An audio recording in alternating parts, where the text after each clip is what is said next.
முதலில் தலைப்புச் செய்திகளை பார்க்கலாம். ஹமாஸ் தனது ஆயுதங்களை கீழே போடக்கூடாது. 70% பாலஸ்தீனியர்கள் கருத்து. ஹமாஸின் ஆட்சி தொடர வேண்டும் என கருத்து கணிப்பில் ஒருமித்த ஆதரவு. காசா குழந்தைகளின் ரத்தம் மலிவானது அல்ல. அமைதியாக இருப்பதை கோழைத்தனமாக கருதக்கூடாது. ஆக்கிரமிப்பு நிர்வாகத்திற்கும் அமெரிக்காவிற்கும் ஹமாஸ் கடும் எச்சரிக்கை. எல்லைக்குள் நுழைந்தால் இஸ்ரேல் படைகளை தாக்குங்கள். லெபனான் ராணுவத்திற்கு அதிபர் அதிரடி உத்தரவு. அப்பாவி மக்களை கொல்லும் இஸ்ரேலின் தாக்குதல் திகிலூட்டுகிறது. வன்மையாக கண்டனத்தை பதிவு செய்த இஸ்ரேல் பிரதமர். இனப்படுகொலை குற்றவாளிகளுக்கு எங்கள் நாட்டில் இடமில்லை. குடும்பத்துடன் சுற்றுலா சென்ற இஸ்ரேல் ராணுவ அதிகாரியை விரட்டியடித்த செக் குடியரசு. உலகத்திலேயே முதன்முறையாக ஏஐ பயன்படுத்தி இனப்படுகொலை. காசா போர்க்குற்றத்தில் மைக்ரோசாப்ட் நிறுவனத்திற்கு தொடர்பு. அம்பலமான அதிர்ச்சி உண்மைகள். இஸ்ரேல் இனப்படுகொலையில் அமேசான், கூகுள் நிறுவனங்களுக்கும் பங்கு. அடுத்தடுத்து வெளியாகும் உண்மைகளால் கிளியும் போலி முகமூடிகள். காசாவில் பாகிஸ்தானின் படைகள் குவிக்கப்படுமா? பாகிஸ்தான் ராணுவ அமைச்சர் அளித்துள்ள பதில். இனி விரிவான செய்திகள். காசா குழந்தைகளின் ரத்தம் மலிவானவை அல்ல. ஒப்பந்தத்தை மதித்து நடந்து வருவதை கோழைத்தனமாக எண்ணிவிட வேண்டாம் என ஹமாஸ் கடும் எச்சரிக்கை விடுத்துள்ளது. போர் நிறுத்தம் நடைமுறையில் உள்ள நிலையிலும் அதனை முறியடிக்கும் நோக்கத்துடன் பொய்யான காரணங்களை கூறி இஸ்ரேல் காசா மீது மீண்டும் பயங்கரவாத தாக்குதலை கட்டவிழ்த்துவிட்டுள்ளது. இதில் ஒரே நாளில் 104 பேர் கொல்லப்பட்டுள்ளனர். இதில் 20க்கும் மேற்பட்டவர்கள் அப்பாவி குழந்தைகள் ஆவர். 300க்கும் மேற்பட்டவர்கள் காயமடைந்துள்ளனர். இந்த தாக்குதலை அமெரிக்க அதிபர் டிரம்பும் ஆதரித்துள்ளார். இந்நிலையில் இதுகுறித்து அறிக்கை வெளியிட்டுள்ள காசாவை ஆட்சி செய்யும் ஹமாஸ் அமைப்பு, உலக நாடுகள் மற்றும் மத்தியஸ்தம் செய்த நாடுகள் இஸ்ரேலின் இந்த அராஜகத்தை தட்டி கேட்க வேண்டும். அமெரிக்காவின் முழு அரசியல் ஆதரவின் பேரில் இந்த கொடூரம் அரங்கேற்றப்பட்டுள்ளது. நாங்கள் தொடர்ந்து போர் நிறுத்தத்தை மதித்து வருகிறோம். இத்தகைய தாக்குதல்கள் மூலம் புதிய சூழல்களை உருவாக்க நெதன்யாகு நிர்வாகம் முயற்சி செய்கிறது. காசா குழந்தைகள், பெண்களின் ரத்தம் மலிவானது அல்ல என்பதை உலகம் உணர வேண்டும் என கடும் எச்சரிக்கையை ஹமாஸ் விடுத்துள்ளது. காசா போராளி குழுக்கள் ஒருங்கிணைப்புடன் ஒற்றுமையுடன் உள்ளோம். அமைதி ஒப்பந்தத்தை முழுமையாக மதித்து நடந்து வருகிறோம். வெடிகுண்டுகள் மூலம் புதிய சூழலை இஸ்ரேலால் உருவாக்க முடியாது. மத்தியஸ்தன நாடுகள் தங்களது பதில் நடவடிக்கைகளை துரிதமாக மேற்கொள்ள வேண்டும். இவ்வாறு ஹமாஸின் அறிக்கையில் தெரிவிக்கப்பட்டுள்ளது. காசாவில் பாகிஸ்தானின் படைகள் குவிக்கப்படுமா என்பது பற்றி தற்போது எதுவும் கூற முடியாது என அந்நாட்டு பாதுகாப்புத்துறை அமைச்சர் கூறியுள்ளார். பாகிஸ்தான் பாதுகாப்புத்துறை அமைச்சர் காஜா ஆசிப் இது பற்றி கூறும்போது, பாகிஸ்தான் படைகள் காசாவிற்கு அனுப்பப்படுமா என்பது பற்றி இன்னும் முடிவு எடுக்கவில்லை என தெரிவித்துள்ளார். மலேசியா, இந்தோனேஷியா உள்ளிட்ட முஸ்லிம் நாடுகள் காசாவிற்கு அமைதி படையை அனுப்ப தயாராக உள்ளதாக அறிவித்துள்ளன.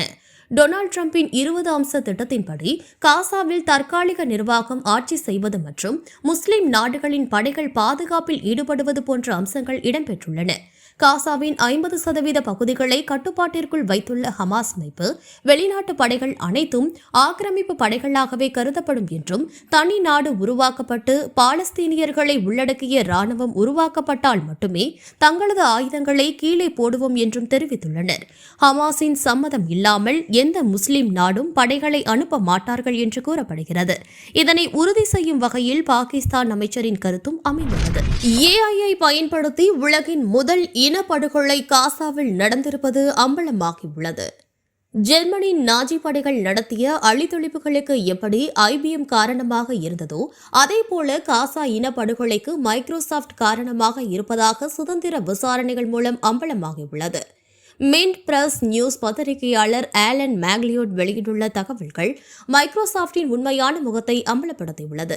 காசாவில் இனப்படுகொலையில் ஈடுபட்ட இஸ்ரேல் ஆக்கிரமிப்பு படைகளுக்கு தேவையான பலகட்ட தொழில்நுட்ப உதவிகளை மைக்ரோசாப்ட் தனது தொழில்நுட்பங்கள் மூலம் வழங்கியிருப்பது அம்பலமாகியுள்ளது. எந்த அளவுக்கு என்றால், சீருடை அணிந்த ஆக்கிரமிப்பு வீரர்களுடன் களத்தில் மைக்ரோசாப்ட் ஊழியர்கள் இருந்துள்ளனர். மைக்ரோசாப்டின் அசூரி கிளவுட் தளங்கள் மற்றும் காசா மக்கள் பற்றிய 7 டிரில்லியன் பக்கங்களுக்கு சமமான ஆடியோ உரையாடல்களை ஒட்டுக்கேட்டு ஆக்கிரமிப்பு படைகளுக்கு வழங்கியுள்ளன. காசா போராளி குழுக்கள் பற்றிய தகவல்களை சேகரிப்பது, தொகுப்பது, தாக்குதல் நடத்தும் இடங்களை தேர்வு செய்வது, தாக்குதல் நடத்தும் ஆட்கள் இவர்கள்தான் என முடிவு செய்வது, தாக்குவது போன்ற மனிதர்கள் செய்ய வேண்டிய காரியங்களை ஏஐ தொழில்நுட்பத்தை பயன்படுத்தி மனிதர்களே இல்லாமல் இதனை செய்துள்ளன. சர்வதேச நீதிமன்ற நீதிபதி கரீம்கான் இதுகுறித்து முழுமையான விவரங்களை ஆதாரத்துடன் சேகரிக்க முற்பட்ட போது மைக்ரோசாப்ட் அதற்கான கதவுகளை மூடியதாகவும் தகவல்கள் வெளியாகியுள்ளன. இஸ்ரேலுக்கு ஆதரவாக அமேசான், கூகுள் உள்ளிட்ட பல பெரு நிறுவனங்கள் செயல்பட்டு காசா இனப்படுகொலையில் தங்களது பங்கை செலுத்தியிருப்பது அம்பலமாகியுள்ளது. 29 வயதான பாலஸ்தீனிய மென்பொருள் பொறியாளரான அகமது ஷக்ரூர் இந்த விவகாரங்களை அம்பலப்படுத்தியுள்ளார். ப்ராஜெக்ட் நிம்பூஸ் என்ற பெயரில் $1.2 பில்லியன், அதாவது சுமார் 1 லட்சம் கோடி ரூபாய் மதிப்பிலான கிளவுட் கம்ப்யூட்டிங் மற்றும் ஏஐ ஒப்பந்தத்தை அமேசான் இஸ்ரேல் நிர்வாகத்துடன் மேற்கொண்டுள்ளது. இதனை அம்பலப்படுத்தி போராட்டத்தில் ஈடுபட்டதால் அகமது ஷக்ரூர் பணியிலிருந்து நீக்கப்பட்டுள்ளார். இன்னும் சொல்லப்போனால் பல கோடி ரூபாய் வருட சம்பளம் தரும் பணியை அவர் தூக்கி எறிந்து உண்மைகளை வெளிக்கொண்டு வந்துள்ளார். இந்த ஒப்பந்தத்தில் கூகுள் நிறுவனம் இணைந்து செயல்படுகிறது. பெஞ்சமின் நெதன்யாகுவை ஒரு தலைவராக ஆளுமையாக சித்தரிக்க அவரது அலுவலகம் சுமார் 400 கோடி ரூபாயை கூகுள் நிறுவனத்திற்கு வழங்கிய செய்தியை டிராப்சைட் நியூஸ் என்ற புலனாய்வு இணையதளம் ஏற்கனவே வெளியிட்டிருந்தது. தற்போது உலக மக்களிடையே தங்களை நாகரிகத்தின் தூதுவர்களாக காட்டிக்கொள்ளும் பல தொழில்நுட்ப நிறுவனங்கள் காசா இனப்படுகொலையில் பணத்திற்காக பங்கு வகித்தது தொடர்ந்து அம்பலமாகியுள்ளது. கடும் இழப்புகளுக்கு மத்தியிலும் பாலஸ்தீனியர்கள் ஒருமித்த மனதோடு ஹமாஸ் அமைப்பை தற்போதும் ஆதரித்து வருவது புதிய கருத்து கணிப்பு மூலம் தெரிய வந்துள்ளது. பாலஸ்தீன கொள்கை மற்றும் ஆராய்ச்சி அமைப்பு நடத்திய கருத்து வாக்கெடுப்பில் பல ஆச்சரிய விஷயங்கள் வெளிவந்துள்ளன. மஹ்மூத் அப்பாஸின் பதா இயக்கம் செல்வாக்கு செலுத்தும் மேற்கு கரையில் அவருக்கு கடும் எதிர்ப்பு எழுந்ததுடன் ஹமாஸின் ஆதரவு பன்மடங்கு அதிகரித்துள்ளது. ஹமாஸ் இயக்கம் ஆயுதங்களை கீழே போட வேண்டுமா என்ற கேள்விக்கு 55% காசா மக்கள் கூடாது என பதிலளித்துள்ளனர். அதுவே மேற்கு கரையில் 80% மக்கள் ஹமாஸ் இயக்கம் ஆயுதத்தை கீழே போடக்கூடாது என தெரிவித்துள்ளனர். மஹ்மூத் அப்பாஸ் செல்வாக்கு செலுத்தி வரும் மேற்கு கரையில் 85% மக்கள் அவர் தனது பாலஸ்தீன அத்தாரிட்டி அதிபர் பதவியை ராஜினாமா செய்ய வேண்டும் என வலியுறுத்தியுள்ளனர்.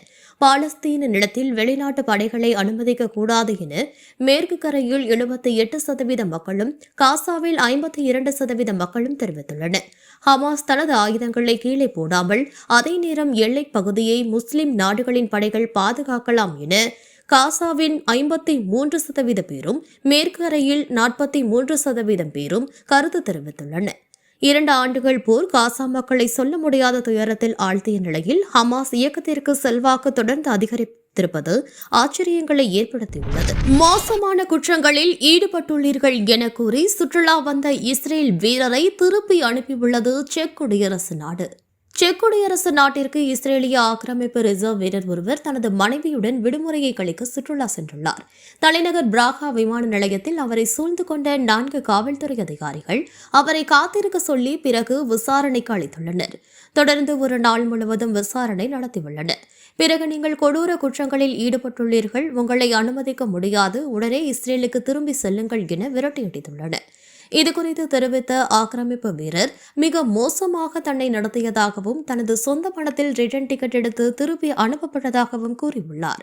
பிரான்ஸ் பிறப்பித்த செங்கன் தடை ஆணையின் விளைவாக இஸ்ரேலிய வீரர் திருப்பி அனுப்பப்பட்டுள்ளார்.